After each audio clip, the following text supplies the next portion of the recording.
My God, क्या खूबसूरत चीज है सर ये।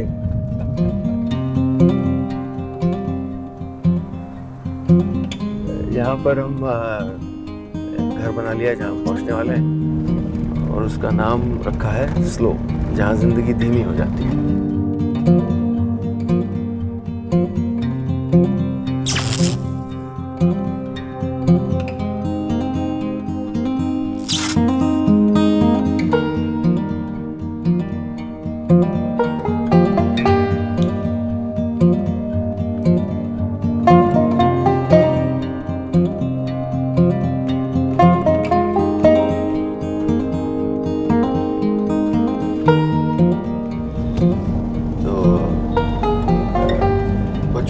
कैसा था, क्या खुराफात करते थे? खुराफाते तो बहुत करता था मैं, इन सेंस कि जो गांव में जितनी हो सकती थी, जितने मतलब उन्हीं लड़कों के साथ रहता भी था जो खुराफात में मतलब मास्टर माइंड थे। अच्छा। तो उस तरह के लोगों के साथ में रहता था। अच्छा। तो बहुत सारे लड़के थे जो मेरे सीनियर थे, एक्चुअली मेरे से बड़े थे, उनके साथ में ज़्यादा रहता था। अच्छा। हाँ। तो गांव के मतलब मेरे मोहल्ले के आसपास के ही लड़के थे जी, जिनके साथ पतंग उड़ाना, कंचेबाजी करना। अच्छा। गन्ने जो ट्रक जो जाते थे हमारे गांव से, उसके गन्ने खींचना टाइप इस तरह बहुत होता था। अच्छा।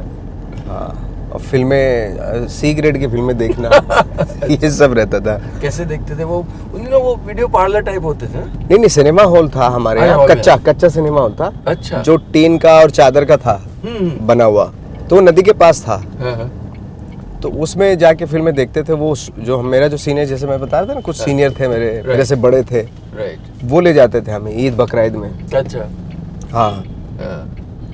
तो वो सिनेमा हॉल ऐसा, जब फिल्म देख रहे होते तो नदी के पास था, वो एक दरवाजा उसका नदी की तरफ खुलता था। अच्छा। और इस तरह सड़क थी। तो गाय भैंसे जो नहाती धोती थी, तो वो पर्दे के आगे से ही ले जाते थे अपने। एक बार मैं कोई पिक्चर देख रहा था, मुझे याद है, जितेंद्र की फिल्म थी। अच्छा। तो जितेंद्र का क्लोज था और नीचे भैंस जा रही थी। तो मुझे लगा वो भैंस पे बैठ के जा रहे हैं।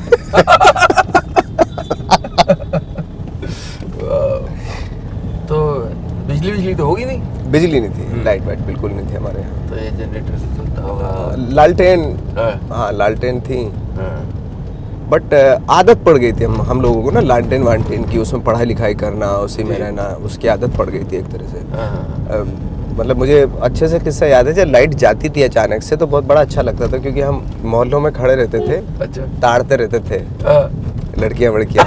अच्छा। तो उससे क्या होता था कि जैसे लाइट जाती थी तब मौका मिलता था हमें कि उनके पास जाके दो चार बात करने का। अच्छा। तो कोई, क्योंकि मोहल्ले में इन सब चीज़ों का बड़ा ख्याल रखा जाता था कि भाई फला की लड़की, फला का लड़का, ये सब अच्छा, ये वो, तो बड़ा हंगामा हो जाता था ज़रा सा भी पता। तो उन सब चीज़ों को देखते देखते और लगे कि किसी को पता न चले, वो वही वक्त होता था जब लाइट जाती थी। अंधेरा प्राइवेसी देता था। हाँ, तो उसी वक्त पे बात करते थे, और कैसी हैं आप, सब बढ़िया? हाँ, सब बढ़िया। तो चलो कल मिलते हैं, या मैं पतंग उड़ाऊंगा तो उसमें चिट्ठी लिखूंगा आपको, तो उसका जवाब दे देना आप। अच्छा। इस तरह का। और जैसे अचानक कभी कभी ऐसा होता था, लाइट आ गई अचानक से, जो दो चार दूसरे मोहल्ले के लोग, बच्चे लड़के खड़े हुए, उन्होंने देख लिया, अच्छा बेटा क्या चल रहा है ये सब। तो इस तरह की चीज़ें चलती थी। नहीं तो पतंग में कैसे चिट्ठी? पतंग में हमेशा मैं क्या करता था, पतंग में चिट्ठी लिखता था। मेरे मोहल्ले के इस साइड में एक घर था जी। तो जब उस तरफ की हवा होती थी, मैंने पतंग उड़ाई, चिट्ठी लिखी उनको, अपने दिल का इजहार किया जी, और डाल दी। उन्होंने चिट्ठी ली और मैंने पतंग ऊपर ले ली। अगले दिन फिर क्या होता था, वेट करते थे कि उसका जवाब क्या है, क्योंकि वो पतंग पे चिपकाएगी। वो भी हाँ, मैं पतंग डालूंगा, वो चिपकाएंगी, उस पतंग पे चिपका के मुझे दे देंगे वो। क्या होता था अक्सर कि हवा उस तरफ की नहीं होती थी फिर। अब 8-8 दिन वेट कर रहे हैं कब हवा इस तरफ की हो, फिर से पतंग डालो, उनका जवाब आए। अक्सर क्या होता था, वो लड़की जब बाहर निकलती तो एक घर था उनके यहाँ, टीवी देखने जाती थी वो। अच्छा। और टीवी पे ज़्यादातर कृषि दर्शन, दूरदर्शन पे क्या होता है, कृषि दर्शन हो गया, ये वो इस तरह के प्रोग्राम आते थे। तो जब वो रास्ते पे जा रही थी तब मैंने उनको बोला, मैंने यार बात तो करो। ऐसे क्या, नहीं मुझे टीवी देखना है, टीवी का टाइम हो गया, ये वो। तो मैंने कहा यार एक दिन ना तुझे टीवी में आके दिखाऊंगा मैं। अच्छा। ऐसे ही रैंडमली निकल गया मेरे मुंह से। तो 12-15 साल के बाद मुझे याद आया, जब मैं टीवी पे पहली बार आया, मैं भी सीरियल कर रहा था कोई, मुझे पहली बार याद है यार, मैंने एक लड़की को उसको बोला था मैंने, तो ज़रा यार पता करता हूँ, अपने दोस्त से बोलता हूँ कि कहाँ है वो। तो मैंने अपने दोस्त से बोला यार ज़रा उसका पता कर कहाँ है वो। मैंने उसको बोला था टीवी पे आने के लिए, और मैं आ रहा हूँ नेक्स्ट संडे, तो उसको बता दे कि मैं नेक्स्ट संडे टीवी पे आ रहा हूँ। तो उसने बोला पागल हो गया क्या, उसकी शादी हो गई मौलाना से, टीवी तो क्या बाहर नहीं निकलने देता वो। तो मेरे को बहुत वो हुआ, नहीं यार ये तो गलत बात है, टीवी तो एटलीस्ट टीवी तो देखने दे। इस तरह का था। तो शुरुआत की पढ़ाई वहीं हुई? पढ़ाई मैंने इंटरमीडिएट वहीं पे किया अपने गांव में। हाँ। वो कैसा वक्त था पढ़ाई में, कैसे आप थे? पढ़ाई में मैं एवरेज था, मतलब इतना कोई ख़ास नहीं था। पीछे बैठते थे ज़्यादा हम लोग। क्लास के जो लड़के थे, जो होशियार लड़के थे, उनको पता ही नहीं था कि मैं भी क्लास में हूँ। क्यों? इस तरह था, उनको कोई ख़ास मेरा वो नहीं था। चुप रहते थे? हाँ चुप रहता था। कोई ख़ास मतलब एक होता है ना कि कुछ खासियत होती है जी। कुछ लड़कों में जी, चाहे वो खेलने में हो, चाहे उसमें पढ़ाई में हो जी। वो खासियतें मेरे पास थी नहीं एक्चुअली।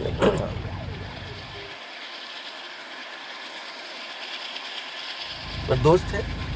हाँ दोस्त बनाते थे? हाँ दोस्त बनाते थे। अच्छा। दोस्त बहुत सारे थे मेरे, बहुत। एक तो था जो परवेज़ नाम था एक का, जो बहुत ही अमिताभ बच्चन टाइप में रहता था वो हमेशा। अच्छा। हाँ, और मोहल्ले में बहुत पॉपुलर था वो, तो उसके साथ मुझे रहना अच्छा लगता था। मैं उसको एडमायर करता था बहुत, उसको ऐसे देखता था कि परवेज़ जो है उसके अंदर हर टैलेंट है, बात करने की तमीज़ है उसके पास जी। और किससे मैनर्स हैं उसके पास, और एट द सेम टाइम टॉमबॉयिश भी है वो, बहुत ही कैसेनोवा टाइप भी है वो। अच्छा। तो वो मेरा। और एक और था मदन, वो क्या था, राम बनता था रामलीला में। अच्छा। और मेरी हमेशा ख्वाहिश रहती थी कि मैं रामलीला में कोई तो पार्ट करूं। अच्छा। तो वो राम बनता था और रियल लाइफ में बिल्कुल राम हो गए थे वो। अच्छा। तो किसी से भी बात करते थे बहुत ही आराम से, कैसे हैं आप। बहुत ही कम उम्र में ऐसे हो गया था उनका। अच्छा। हाँ। अच्छा। तो सारे क्लास के जितने भी बच्चे थे, लड़कियां थी, सब उसको बहुत इज्जत देती थी। अच्छा। तो उसको देख के मुझे भी लगता था मुझे भी इज्जत मिले। मदन को मिलती है, मुझे नहीं मिलती। तो इसलिए चाहता था कि मैं भी राम का रोल करूं। अच्छा। या भले कोई भी रोल दे दो वो करूं मैं। तो मिला कोई रोल? छोटे मोटे मिलते थे, वानर सेना में मिल गए। उसे कोई इज्जत ही नहीं देता था। तो पूछ लगाते थे? पूछ लगाया, या फिर वो मास्क लगाना पड़ता था जी। वो सब लगाया मैंने। अच्छा। हाँ, खुद ही मेकअप कर लिया, टाइप में लाल लाल लगा लिया यहाँ पे। हाँ। राइट। चोट कैसी लगी? ये बस सीन शूट कर रहे थे, थोड़ा मुझे पंच मारना था। ये आपने अभी वो एक्शन हीरो वाले काम चालू कर दिए? नहीं, एक्शन इतना ज़्यादा नहीं था। जैसे अच्छा, गिरेबान पकड़ के थोड़ा ऐसे धक्का देना था, गुस्सा आ जाता है दोनों को। राइट। तो मैं सीनियर ऑफिसर हूँ उसमें। अच्छा। तो ऐसे किया तो वो सीधा ठुक गया ये। तो ये चोट वोट खाते रहे आप? हाँ, लगती रहती चोट वोट का। तो बचपन में भी काफ़ी चोट वोट लगी। कैसे? पेड़ पर चढ़ते थे? पेड़ पे चढ़ना, जैसे जंगलों में जाते थे हम लोग, ये जामन वामन। एक बार क्या हुआ था, हाँ, पेड़ों पे चढ़ के कुछ तोड़ के ला रहा था, और कुछ यहाँ जामने थी है ना, तो जामनों का बड़ा नया वो सीजन शुरू होता है ना, तो बड़ा खाने का मन करता है जी। तो मैंने क्या किया, सफ़ेद कुर्ता पजामा पहने हुए था मैं, तो बहुत सारी जामने मैंने इकट्ठी कर ली और मैंने अपने कुर्ते की जेब में डाल ली वो, और कुर्ता पूरा नीला हो गया थोड़ी देर के बाद। तो अम्मी से डर लगता था, अब जाके अम्मी के सामने क्या करूँगा। तो एक हमारे पड़ोस में एक वो रहती थी, उतना डर था मतलब मदर का मुझे, बहुत सख्त थी वो। तो तो मैंने कहा एक काम करो, इसको जेब को काट के दूसरी चिपका दो इस पे। तो उसने जो है ना पेबंद बोलते हैं, पेबंद लगा दिया वहाँ पे। तो उसकी बेटी जो थी हमारे यहाँ पढ़ती थी। अच्छा। उसके उसी से मुझे याद है एक किस्सा हुआ था उसके साथ। उसके निशान थे ऐसे चेचक, ऐसे हो फेस पे हो जाते, पता नहीं किस वजह से, मुहासों की वजह से हो गए होंगे निशान, बहुत सारे निशान थे उसके फेस पे। तो मैं जब स्कूल में जाता था, आई थिंक 6 में पढ़ता था मैं, हमारे यहाँ हर दीवारों पे लिखा रहता था चेचक बताइए 2000 रुपये पाइए। तो मैंने इसका याद आया मुझे, मैंने यार मेरी हमारे यहाँ जो पढ़ती है लड़की, उस मेरी अम्मी उर्दू पढ़ाती थी, उर्दू अरबी और थोड़ी बहुत जो हिंदी जानती वो पढ़ाती थी बच्चों को। तो मुझे इस लड़की का याद है, मैंने अपने पूरे स्कूल, तो हमारे पास बहुत सारे लोग आए, डॉक्टर्स की पूरी टीम थी। तो वो हमसे पूछे भाई आपने कहीं चेचक देखा है, कहीं चेचक हो तो आप हमें बताओ, अगर बता दिया तो 2000 रुपये देंगे हम आपको। मैंने सर मैंने देखा है। बोले वाकई आपने देखा है? मैंने हाँ कहाँ है? मैंने हमारे मोहल्ले में है। तो चलो। तो आगे आगे वो पूरी 5-6 डॉक्टर की टीम, पीछे जो है 200 के आसपास स्कूल के बच्चे और उनके आगे आगे सबसे आगे मैं, उनको मोहल्लों से गलियों से लेता जाता, उसके घर के आगे खड़ा कर दिया। पूरी के हुजूम पूरा खड़ा हुआ था। मैंने नॉक किया तो सरवरी नाम था उस लड़की का। उसकी मैंने नॉक किया तो उसकी माँ ने, बुढ़ी सी माँ थी, उसने क्या है? तो मैंने कहा सरवरी कहाँ है? तो क्यों क्या बात है? उसको दिखाई नहीं दे रहा अभी जितने सारे लोग पीछे खड़े हुए हैं। मैंने डॉक्टर आए हैं देखने के लिए। सरवरी क्यों क्या हो गया उसको? मैंने उसके निशान है ना यहाँ पे, वो चेचक है वो। 2000 की पत्ती दिख रही थी। मुझे 2000 दिख रहे थे, मुझे कुछ नहीं दिखाई दे रहा था। तो उसने बोला पागल है क्या? उसने देखा बहुत सारे लोग खड़े हैं, तो ये क्यों आए? मैंने ये देखो, अगर देखो उसको चेचक है, ये लोग ठीक कर देंगे तो करवा लो ठीक। ले पागल है क्या? उसको चेचक नहीं, वो मुंह से निकल गए थे, थप्पड़ मारूंगी मुंह पर, भाग ऐसे। तो डॉक्टर बोले क्या हुआ? मैंने सर वो बोली थी कि वो तो मुंह से। अरे भाई आपने हमारा बेवकूफ़ बनाया, इतने दूर से लेके आ रहे हैं आप हमें। मैंने I am sorry sir, but मुझे तो लगा था चेचक ही है। तो उसके बाद जितने 200 से आसपास जो बच्चे खड़े थे ना पीछे, उन्होंने मेरा जीना हराम कर दिया वहाँ पे। तो हमेशा बोलते थे ले 200 रुपये।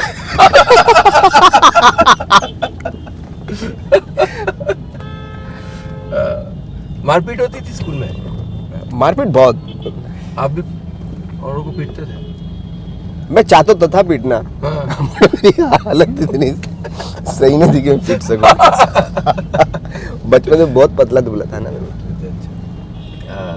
तो उस समय सपने थे? सबसे बड़ा सपना क्या था? क्या करना चाहते थे? मेरा कोई ऐसा कोई सपना नहीं था, मतलब क्योंकि आसपास जो माहौल था ज़्यादातर हमारे ख़ानदान में कोई पढ़ा लिखा था नहीं जी। सब लोग काश्तकार लोग थे, खेती वेती करने वाले लोग। और मेरा भी यही था कि पता नहीं, आई डोंट नो क्या होगा क्या नहीं, क्योंकि सब पढ़ रहे थे आसपास के लोग। हमारे यहाँ जो दूसरे रिलीजन के लोग थे वो पढ़ते जा रहे थे। तो उनको देख के जो हमारे यहाँ ज़्यादातर जो थे वो थे आसपास के जो कहना चाहिए, जो हम बड़ी फैमिली, जो ब्राह्मण फैमिली थी हमारे आसपास, जितने ब्राह्मण थे वो बड़ी फैमिली के लोग थे और वो पढ़ते बहुत थे। तो उनको देख के मेरा चस्का मेरी मदर को लगा कि जो कितने अच्छे बच्चे हैं, कितना अच्छा डिसिप्लिन है इन बच्चों का, क्योंकि ये स्कूल जाते हैं इसलिए। तो इसलिए हमने भी उनको देखी उनको पढ़ना शुरू किया हमने। अच्छा। मदर का नाम बताइए? मेहरुन्निसा नाम था उनका। तो उन्होंने फिर स्कूल में एडमिशन करवाया किसी के थ्रू, तो वहाँ तब, बट ऐसा मेरा कोई ड्रीम नहीं था कि क्या करना है, क्योंकि कोई था ही नहीं। पहला ग्रेजुएट में अपने ख़ानदान में, पहला ग्रेजुएट मैं हूँ। अच्छा। हाँ, तब तक कुछ एस्पिरेशन तो आ गए होंगे? बस ये था कि इंटरमीडिएट में मुझे एक पता नहीं कभी कभी क्या होता था, एक ड्रीम सा दिखाई देता था कि बहुत दूर, अजीब सा, रैंडम सा, कोई मतलब नहीं उसका लाइफ से, उस ड्रीम का। ये होता था कि बहुत दूर कुछ, अपने गांव से मैं निकला नहीं था, कि बहुत दूर कोई पहाड़ है वाइट, मतलब सफ़ेद से बर्फ़ का, अच्छा। और वो मुझे दिखाई देता था, मुझे लगता था वहाँ जाना है मुझे। सपने में आता था? हाँ, सपने में आता था। अच्छा। हाँ, उसकी वजह से क्या हुआ कि मुझे लगा कि मैं यहाँ से निकलता हूँ अपने गांव से, मुझे निकलना चाहिए कहीं दूर कुछ हाँ है, कहीं कुछ हाँ हासिल करना। हाँ निकलता हूँ मैं। राइट। तो इसलिए मैंने ग्रेजुएशन में मैंने हरिद्वार से किया। ये साइंस स्ट्रीम था और साइंस हाँ, केमिस्ट्री हाँ अच्छा। केमिस्ट्री स्पेशल जो है वो थर्ड ईयर जो स्पेशल था वो अब तक केमिस्ट्री। तो कुछ होगा कि क्या करना चाहते हैं? हाँ, अब तक मुझे थोड़ा सा लग गया था कि मुझे ये नहीं मालूम था कि मुझे थिएटर करना है या क्या करना है, इस फील्ड में जाना है। बहुत लेट एक्चुअली। अच्छा। मैं आ गया बड़ौदा। जी। बड़ौदा कहाँ से? बड़ौदा तो हरिद्वार में था। मैं हरिद्वार में था। ग्रेजुएशन करने के बाद मुझे बताया वहाँ पे माइक्रोबायोलॉजी में हाँ। माइक्रोबायोलॉजी है, पैथोलॉजी है, वहाँ पे इस तरह के डिपार्टमेंट है, वहाँ जाके एडमिशन ले लो। बड़ौदा यूनिवर्सिटी में? Baroda university, MS university. हाँ, बहुत खूबसूरत हाँ। कैंपस है जी। वहाँ पे मैं आया हाँ। और वहाँ पे जब मैंने एडमिशन के लिए मैं डिले हो गया, बट अब लेकिन मुझे वहाँ पे दोस्त मिल गए इतने, 2-3 दोस्त मिल गए थे वहाँ पे। मैं काफ़ी टाइम रहा, मतलब 8-10 दिन रहा उस दौरान। तो उसने मुझे बताया कि मेरा जो दोस्त था वो मुझे थिएटर दिखाने ले गया। अच्छा। थिएटर दिखाया उसने मुझे, और मैंने कहा यार ये जो है इसका कुछ ट्रेनिंग होता है कि यहाँ पे मैं डायरेक्ट तो कर नहीं सकता क्योंकि मेरे अंदर मैंने कुछ किया नहीं। बोले ट्रेनिंग होती है, वो एडमिशन ले सकता है तू, क्योंकि तू ग्रेजुएट है। बैक स्टेज करना पड़ा पहले, फिर 1-2 लाइन मिली। इतने में मुझे किसी ने बताया कि आप दिल्ली चले जाओ, वहाँ पे हिंदी थिएटर होता है। अच्छा। तो वहाँ ज़्यादा बेटर रहेगा। आपके यहाँ गुजराती प्लेज होते हैं तो आपको थोड़ा दिक्कत होती है। गुजराती समझ लेते हैं? हाँ, गुजराती उस वक्त में बोलता था। अच्छा। हाँ, बोल लेता था। प्लेज भी किया मैंने गुजराती में। अच्छा। हाँ, तो यहाँ दिल्ली में तो डायरेक्ट एडमिशन हो नहीं पाया। फिर मुझे यहाँ पे किसी ने सजेस्ट किया आप लखनऊ आ जाओ। अच्छा। तो मैं लखनऊ आया और मैंने ऑडिशन दिया, और पहली बार मैंने खामोश अदालत जारी एक प्ले किया, जिसमें पहली बार ऑडियंस के सामने मैंने प्ले किया वो। फिर 2-3 प्ले और किए यहाँ पे। एक रोशमोन एक प्ले किया, जी। बहुत सारे प्ले किए। उसके बाद फिर मैं उसको ख़त्म होने से पहले मैंने NSD का भर दिया मैंने वहाँ पे फॉर्म। अच्छा। तो NSD चला गया। हो गया पहली बार में? पहली बार में हो गया। अरे वाह। चूँकि BNA कर चुका था ना। हाँ, राइट। हाँ, राइट। NSD जाके मुझे तब एग्जैक्टली पता चला, चीज़ों का पता चला क्या।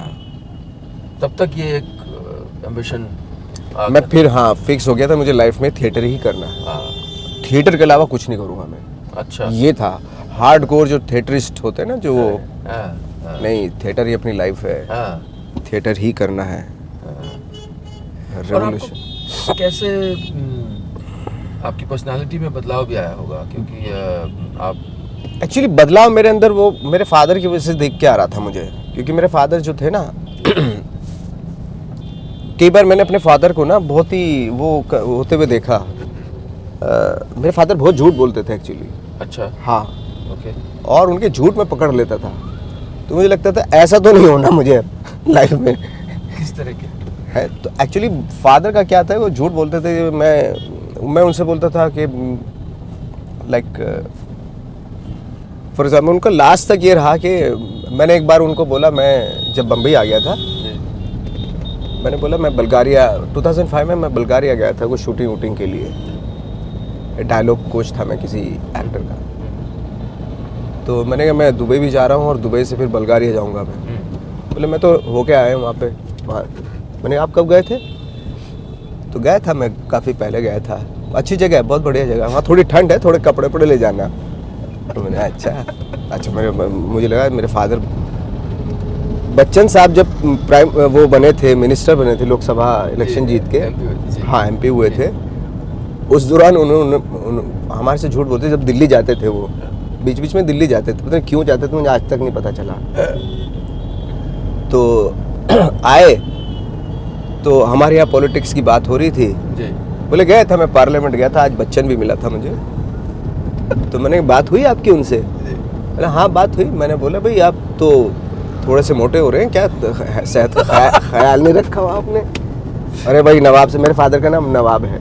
अरे भाई नवाब साहब क्या बताएं, आजकल इतना ज़्यादा बिजी चल रहे हैं तो सेहत का तो ख्याल कहाँ रख पाएंगे। तो मैंने कहा आप वाकई मिले थे? बोले हाँ मिला था, मैं क्यों नहीं मिला था। मिलते रहते हैं, सब लोग मिलते रहते हैं। और सब आपका नाम जानते हैं? हाँ, सब नाम जानते हैं। बहुत बढ़िया। पोल उनकी कब खुली? अब मैं अपने फादर को इन झूठ से हीरो समझने लगा। जब हम दिल्ली गए, अच्छा गांव में हमारा थोड़ा नाम है, क्योंकि नंबरदार, छोटा सा गांव था, हमारा नाम है, तो वहाँ पे नाम था, नंबरदार के नाम से जाने जाते थे हम लोग। और फादर के अंदर भी पूरा एटीट्यूड भाई। हाँ। और जब दिल्ली गए हम लोग, मैं उनके साथ जा रहा था, बस अड्डे पे उतरते हम, मेरे फादर ने बोले चलो रेस्टोरेंट में कुछ खाना वाना खा लेते हैं। मैंने चलो खाना वाना खाया, तो जो वेटर था उससे कुछ पंगा हो गया, तो उसने हमें बहुत गालियाँ दी। अच्छा। और जो गालियाँ दे रहा था, मैं अपने फादर की तरफ देख रहा था, ये कर क्यों कुछ नहीं। ये कुछ क्यों नहीं कर रहे? ये तो हीरो है, ये तो मतलब इनका तो इतनी धाक है, इतना। हाँ, वहाँ तक पहुँचे, एक फोन करें तो 2 मिनट में। हाँ। और ये दब्बू की तरह क्यों निकल रहे हैं यहाँ से? हमने कुछ बोलो तो सही उनको, गालियाँ दे रहे हैं वो हमें। अरे चल। कौन इनके मुंह लगे, क्या बदतमीज लोग हैं ये। तो मुझे थोड़ा सा लगा कि डरे में है। मुझे एहसास हुआ उस चीज़ में। अपने गांव में तो चलो सब ठीक है, सब जानते हैं, इज्जत करते हैं, सलाम करते हैं। इनको सांप क्यों सूंघ जाता है शहर में आते?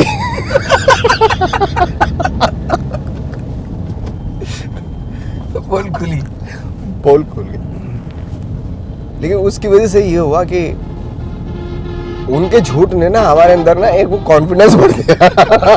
भले वो झूठा हो, बट उसको पूरा करने के लिए जो है हम लोग निकल पड़े। वो हालांकि पूरा होता है नहीं होता, बट वो कोइंसिडेंटली हो गया पूरा। तो उसके बाद जब एनएसडी किया, उसके बाद जिंदगी कहाँ ले गई? एनएसडी के बाद मैंने 3-4 साल में दिल्ली में ही रहा। अच्छा। और स्ट्रीट प्लेस होते हैं, तो उनसे थोड़ा पैसा मिल जाता था, क्योंकि कैसे जैसे कोई गवर्नमेंट की कोई वो है, बिजली की चोरी करते हैं लोग, उसके ऊपर एक स्किट बना ली, तो दिल्ली गवर्नमेंट के लिए कर दी हमने। जगह जगह पे जाके दिल्ली के उसके बारे में, बिजली के बारे में अवेयर किया लोगों को। हाँ। और बाकी उस समय रहना कैसा था? क्या मुश्किलें थी जिंदगी में उस वक्त? मुश्किलें तो बहुत थी। जैसे बम्बई में भी मुश्किलें थी, और दिल्ली में भी बहुत ज़्यादा, मतलब दिल्ली में बहुत ज़्यादा हो गया था, क्योंकि जब एनएसडी कर रहा था तब तो बहुत अच्छा था। मेस में खाने को मिल जाता था, हॉस्टल में सोने को मिल जाता था, अच्छी लाइफ थी वहाँ पे। जैसे ही वहाँ से बाहर निकले, तो हमारे से बाहर निकला ही नहीं गया, हम हॉस्टल में पढ़ रहे थे पास आउट होने के बाद भी। अच्छा, क्यों? हाँ, क्योंकि कहाँ जाए ऐसा लगता था। अब मैं रेपेटरी तो मैंने किया नहीं। फिर वहाँ के टीचर ने भगाया कैसे तैसे करके मुझे। अच्छा। भाग यहाँ से, कुछ करो जाके, चलो। तो निकले कैसे तैसे करके। तो उस वक्त पे बहुत बुरी हालत हो गई थी एक्चुअली। ये स्ट्रीट प्लेस तो थोड़ा सा वक्त के बाद मिला, अदरवाइज उससे पहले तो 1-1.5 साल जो था कुछ नहीं था। तो उस दौरान बड़ा मतलब ये था कि सुबह नाश्ते में चाय बिस्किट, लंच में चाय बिस्किट, और फिर डिनर में चाय बिस्किट। पार्ले जी होता था। जी जी। अब पार्ले जी, इससे आज मुझे इतनी नफरत सी हो गई है। खाने का टेस्ट तो वही है अभी तक मेरे ज़बान में, लेकिन पार्ले जी जैसे देखते हो ना, तो मुझे दुड़ सी चढ़ जाती है। तो 1-1.5 साल तक कंटिन्यूसली खाया वही। तो बम्बई कैसे आए? एक डीपीएस एक स्कूल है जी। फरीदाबाद में, वहाँ पे मुझे एक वर्कशॉप मिली करने के लिए। वहाँ थोड़ा सा 5-6 हज़ार रुपये मिल गए। अच्छा। मुझे, और कुछ मेरे पास मैंने सेविंग कर रखी थी, तो टोटल मिला के मेरे पास हो गए थे 8-9 हज़ार रुपये। वो लिया मैंने पैसे, और टिकट कटाया, ट्रेन से सीधा पहुंच गया बम्बई। कुछ पता नहीं क्या, कोई पहचान कुछ नहीं? हाँ नहीं, दोस्त थे जो सीनियर लोग थे मेरे। अच्छा। और मेरे बैच के लोग भी पहुंचे हुए थे। कौन आपका जो समकालीन लोग, कंटेम्प्रेरीज कौन थे उस वक्त, और जो अब शायद हम लोग उनको जानते हो? हम लोग भी सीनियर थे ये लोग, मनोज वाजपेयी वगैरह। अच्छा। लेकिन ये तो काफ़ी पहले आ गए थे। पंकज तो जूनियर थे। पंकज तो बहुत जूनियर है। हाँ, पंकज बहुत जूनियर। पंकज के हॉस्टल के कमरे में आप? पंकज के पास भी, हाँ एग्जैक्टली। पंकज, हम लोग जब वहीं पे थे तो पंकज जूनियर था, तो उनके हॉस्टल में चले गए, लेट गए, सो गए। तो ऐसा रहता था। पंकज के साथ बहुत अच्छा जमता था मेरा, क्योंकि वो बहुत मज़े दिलाता था बात करने में। अच्छा, काफ़ी अच्छा रहता था उसके साथ।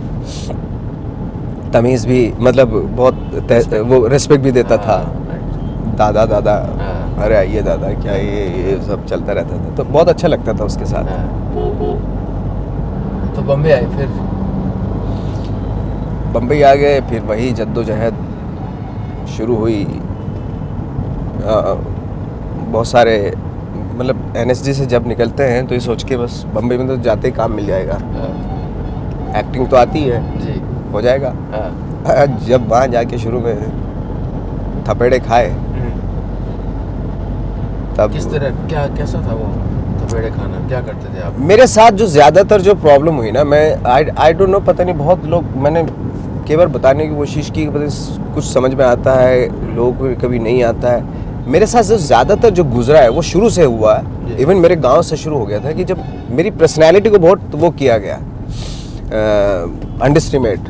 अच्छा, एक्टर है, जब ऑफिस में चले गए, जाके खड़ा हूँ असिस्टेंट के सामने, तो नीचे से ऊपर तक देखता था। बोले क्या है? मैं कहा एक्टर है। बोले दिखने से तो लगता नहीं एक्टर है। तो मैंने कुछ करके दिखाए। बोले क्या करके दिखाएगा? मैंने कुछ स्पीचेस याद है मुझे, वो करके दिखा दो, या आप कुछ दे दो, वो करके दिखाते हैं। भाई तैयारी तो करके आए हैं हम, बाकी आप देख लो पर्सनैलिटी के बारे में।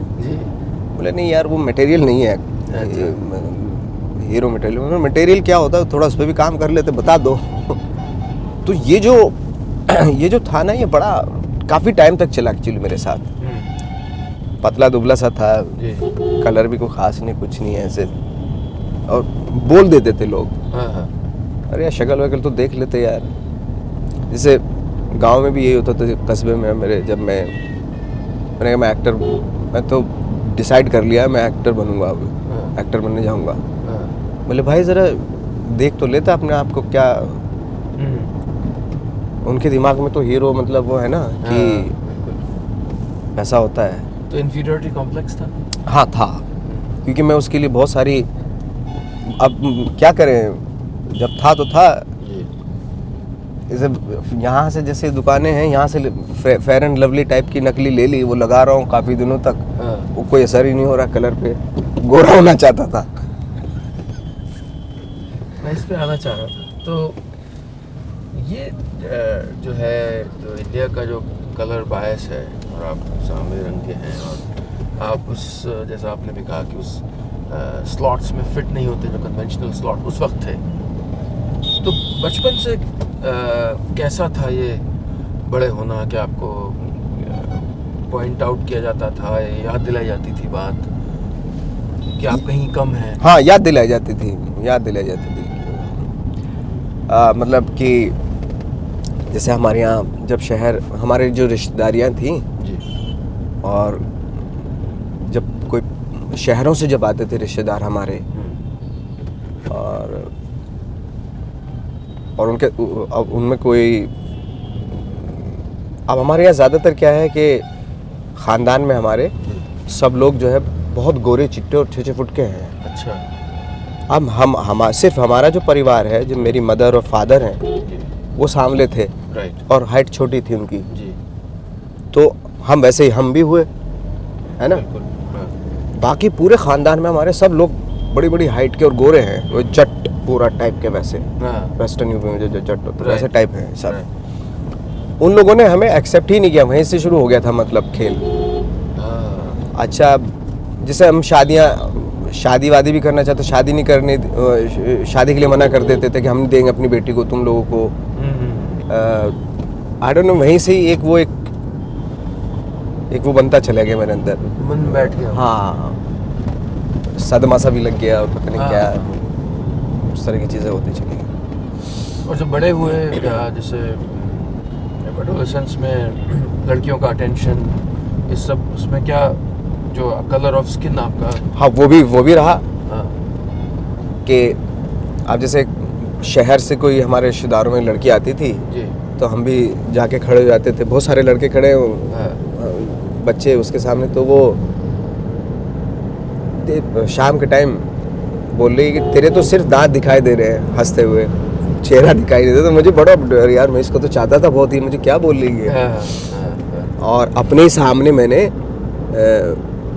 मतलब ग्रेजुएशन तक, मुझे इंटरमीडिएट तो जब मैं अपने कॉलेज में था गांव के जी, मैंने ऐसे देखा कि बहुत सारी जो जिनको मैं चाह रहा था लड़कियों को, वो शिफ्ट हो रही हैं जो खूबसूरत लड़के थे उनकी तरफ। तो ये भी मैं देख रहा था जी।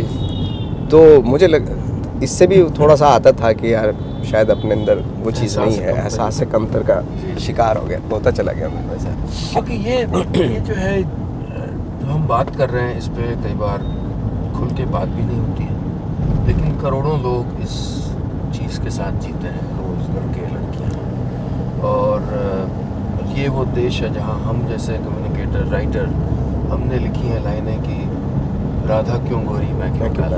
एग्जैक्टली, ये तो सुन के हम बड़े हुए हैं। बिल्कुल बिल्कुल। यही रोज़ हमें घुट्टी पिलाई गई है हाँ। कि आपका रंग दबा हुआ है तो ये है। और किस तरह से जो इस पहले तो ये रंग का दबा होना, इसको एक कानाफूसी की दुनिया में कि भाई चलो जैसे, लेकिन अब तो बड़ी होर्डिंग पे आपको एब्सोल्युटली, आप कहीं भी देख लीजिए, अब तो टीवी पे विज्ञापन में आ रहा है। एब्सोल्युटली, बिल्कुल बिल्कुल बिल्कुल। तो ये और आप इस चीज़ मतलब इट्स अमेजिंग, इट्स फैसिनेटिंग कि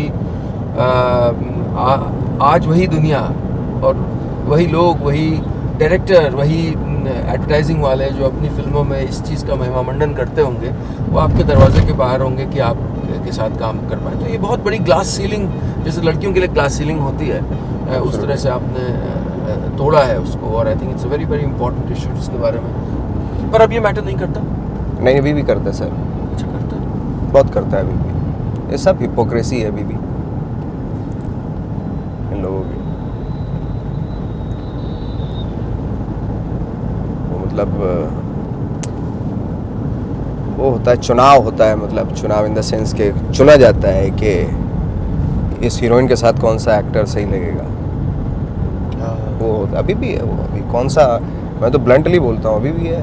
कौन सा, वो थोड़े ना छुपा के थोड़े ना बोल रहा हूँ। ऐसा नहीं कि सोच बदली है, ना कोई खास कुछ नहीं, इतना कोई हिपोक्रेसी हो गई लोग। हाँ, थोड़ी सी वो बन गई, ऑर्गेनाइजेशन बन गई कि भाई ब्लैक इज़ ब्यूटीफुल, ये वो सब। अब जो बनाने वाले हैं वही जेन्युइनली उस चीज़ को और फिर यही जो है वो वैल्यू और यही सोच पास ऑन होती है लोगों को जो आम जिंदगी में कि वो एक कमरे में घुस रहे हैं तो उनको पता है कि एक कलर स्किन को देखा जा रहा है। अभी इतनी सारी एक्ट्रेसेस हैं जिनके कलर वैसे हैं, तो हम खुद ही उनको देख के बोल देते यार पता नहीं इंडस्ट्री में तुम चल पाओगे या नहीं चल पाओगे। क्यों? क्योंकि यहाँ पे तो देखो ना ऐसे है ये वो, जबकि इतनी टैलेंट है, इतना टैलेंट है उसके अंदर। और वो भी मान लेती बेचारी कि हाँ यार वही चक्कर है, नहीं हो पाएगा, कैरेक्टर रोल मिल जाएंगे इस तरह के। मुझे हमारी दादी कहा करती थी कि मेरी नानी कहा करती थी, खुदा जब हुस्न देता है कहीं से सुन रखा हुआ उन्होंने भी, खुदा जब हुस्न देता है नज़ाकत आ ही जाती है। तो वो इसलिए कहती थी, उनकी 2 बेटियां थी, एक गोरी थी और एक काली थी। तो काली जब मजाक सेम बात करती थी काली उसी तरीके से, तो उसको चुप तो चेहरा देखा तूने अपना कितना बुरी लगती है। और सेम चीज़ जब वो गोरी लड़की करती थी, माशाल्लाह कितनी खूबसूरत लग रही है, कैसी अदाएं हैं इसके अंदर। तो इस तरह की जो सेम वो लड़की कर रही है, उसको बोलने क्या चुड़ैल लग रही है, क्या कलमुही सी लग रही है, क्या ये सब बहुत है। तो फिल्म फिर कैसे मिली, पहली फिल्म, और वो सफ़र कैसे शुरू हुआ? पहली फिल्म तो मुझे सरफरोश थी, उसमें एक छोटा सा रोल था। अच्छा, एक सीन था ये। वो दिन याद है आपको? वो दिन याद है। एक्चुअली क्या हुआ था, वो रोल भी मेरे एक दोस्त को, मेरा एक बैचमेट था, उसको मिल रहा था वो। अच्छा, हाँ। तो वो पता नहीं गायब हो गया कहीं। तो कास्टिंग डायरेक्टर जो उमा शंकर पथिक नाम है उनका, जो सरफरोश की कास्टिंग डायरेक्टर, उन्होंने बोला यार वो तो मिल नहीं रहा, गायब है वो, ना फ़ोन लग रहा उसका कुछ। तो तू दे दे ऑडिशन। मैंने ठीक है मैं दे देता हूँ। तो मैंने जॉन मैथ्यूज़ के साथ घर जाके उसका रोल का ऑडिशन दिया। उन्होंने बोला ठीक है अब कर रहा है। किया, जाके 4-5 दिन बाद शूटिंग होनी थी उसकी। शूटिंग में मैंने डायलॉग याद कर लिए, सीन दे दिया था उन्होंने। अब जैसे पता चला सामने, मैंने भाई ये कौन कर रहा है ये वाला रोल, एसीपी राठौड़। तो बोले कोई भी कर रहा हो, आप अपना काम करो यार। मैंने फिर भी बता दो कौन है ये। मुझे डाउट हो रहा था कि आमिर खान तो नहीं, क्योंकि आमिर खान तो थे उस फिल्म में। अरे कीजिए आप अपना याद कर लिए। मैंने ठीक है। अब पहली बार सामने डायलॉग याद करके सामने आमिर खान मैं सारे दादा पापा हो गया मेरा। तो लेकिन वो जो नर्वसनेस थी वो रोल के लिए बहुत अच्छी हो गई। वो रोल भी ऐसे ही था, डरा धमका सा आदमी था। अच्छा। उसके बाद उसके बाद एक फिल्म थी शूल, जिसके डायलॉग राइटर और ये थे अनुराग कश्यप जी। तो मैं गया, मड में शूट हो रहा था। अच्छा। तो मैं गया तो अनुराग ने मेरा वो सरफरोश वाला सीन देखा हुआ था फिल्म। अच्छा। तो अनुराग ने बोला तू क्या काम किया अभी तक? मैंने एक फिल्म की थी सरफरोश, तो उसमें एक छोटा सा सीन किया था मैंने। तो बोला कौन सा रोल किया था? मैंने वो एक जिसकी पिटाई होती है वो वाला। बोला वो तू था? हाँ। तो बिल्कुल ऐसा लग रहा था कहीं से पकड़ के लेकर आए उसको मैंने हाँ मैं ही था। तो बोले ये क्या कर रहे हो, तो बहुत छोटा सा रोल है मत कर। मैंने कहा करने दो, क्योंकि मेरे को पैसा चाहिए, 2,500 रुपये मिल जाएंगे मुझे।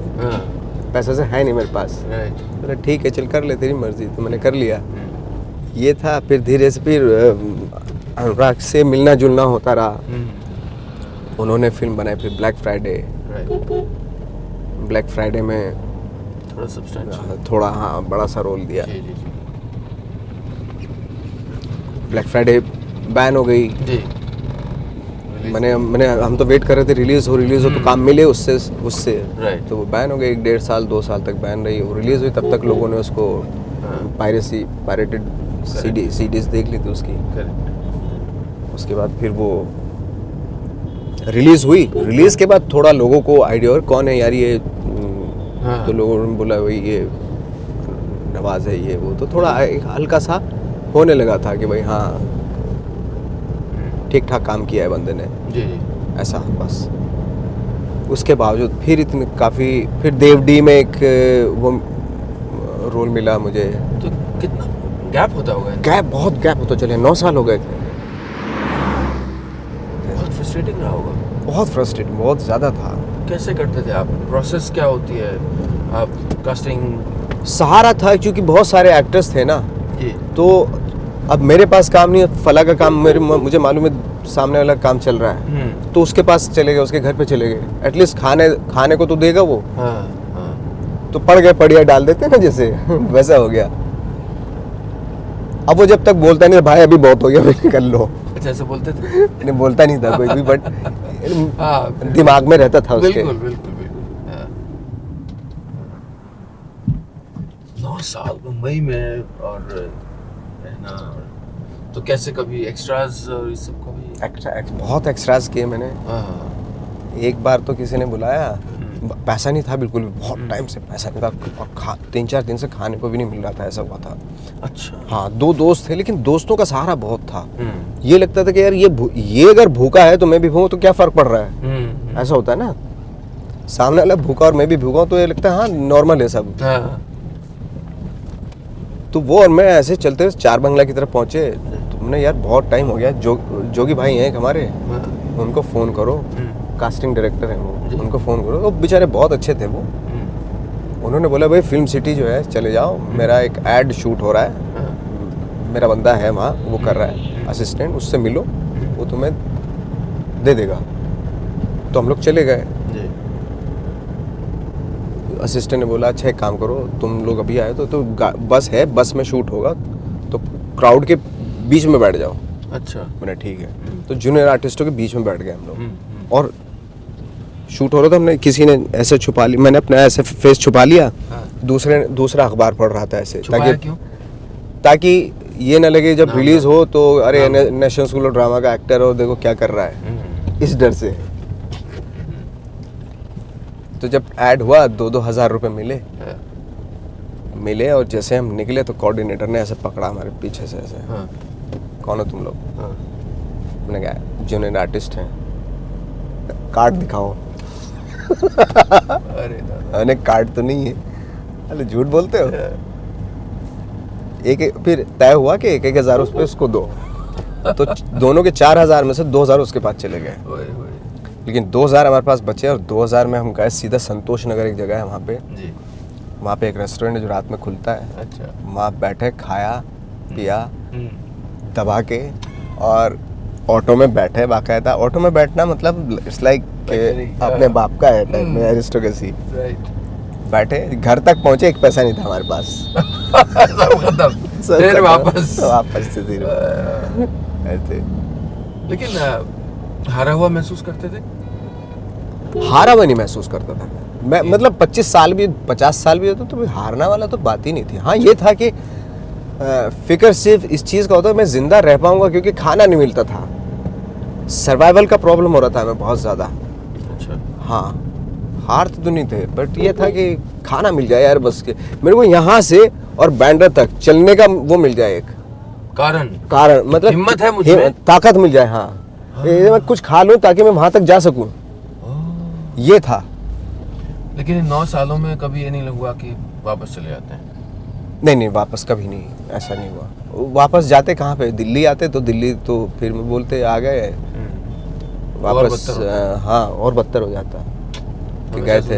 हाँ और गांव इसलिए नहीं जाते थे। चेचे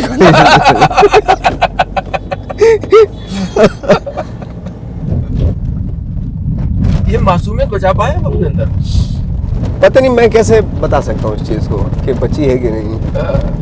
तो एक दीवार से तो बन जाती है। आप दुनिया में आप नॉर्मली ऐसे घूम नहीं सकते हैं बाहर, या इसका क्या आप पर क्या असर पड़ता है? आप कभी तो बहुत अच्छा लगता होगा, लेकिन कभी नहीं अच्छा लगता होगा। मुझे लगता है कि लाइफ है और उसको बहुत ही मुझे ऐसा खुद को फील होता है कि उसको बड़ा प्यार से अडॉप्ट कर लेनी चाहिए चीज़ों को। आज अगर मैं ये सोचूं कि भाई मेरी लाइफ बिल्कुल ख़त्म हो गई, मैं बाहर नहीं घूम सकता, तो इसमें बहुत ही मुझे नहीं लगता बहुत एहसास करने की ज़रूरत है कि है, अब उसको एक्सेप्ट करना चाहिए। हाँ। ये एक लाइफ थी, वो एक लाइफ है, इसके बाद कुछ और लाइफ होगी। तब ये तो इस लाइफ के लिए तरसते थे, इस शोहरत वही मैं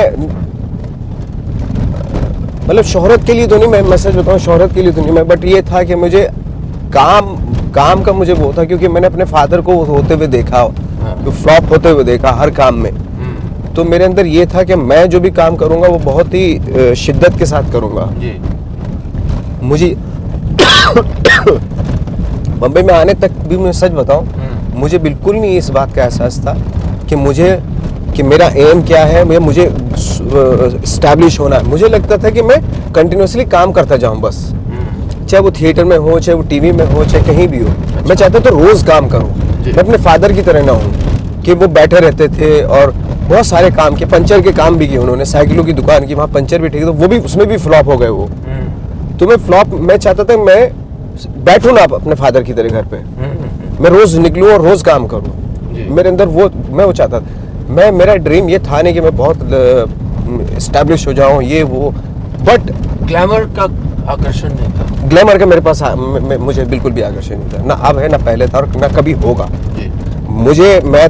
मेरा है कि मैं जो काम कर रहा हूँ उसमें इतनी ऑनेस्टी हो और वो अलग हो सबसे, और वो मेरा एक्सपीरियंस जो है लाइफ का वो ऐड हो उसमें, और मैं कुछ वैल्यू ऐड करूं उसमें। इस तरह का मेरा रहता है, क्योंकि थिएटर में हम लोग यही करते हैं। थिएटर में हमारा ये था कि एक टीम है, टीम एक चीज़ पे काम कर रही है, उसको बनाना है, उस प्ले को बनाना है, उसमें कुछ एक्सपेरिमेंट करना है हमें। ऐसा मेरा इस वक्त पे एक्टिंग में भी वही है।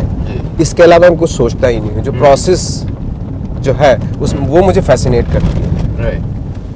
तो ये जो आपने ज़मीन के करीब रहे हैं और अनुभव हुए हैं, ये सब फिर आपके काम में याद आता है, कहीं आता ही होगा? हाँ डेफिनेट, अनुभव तो काम में आती है।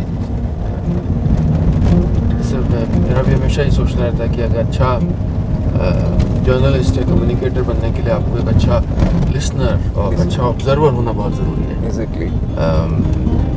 ये जो शो है, इस सीरीज़ में भी मैं कोशिश करता हूँ कि मैं एक पोस्टमैन की। मैंने आपके देखे हैं वो, तो आज तक आई थिंक हम लोग वही बात कर रहे थे कि मैंने कोई ऐसा भी देखा नहीं कि जिसको सुनना अच्छा लगता है।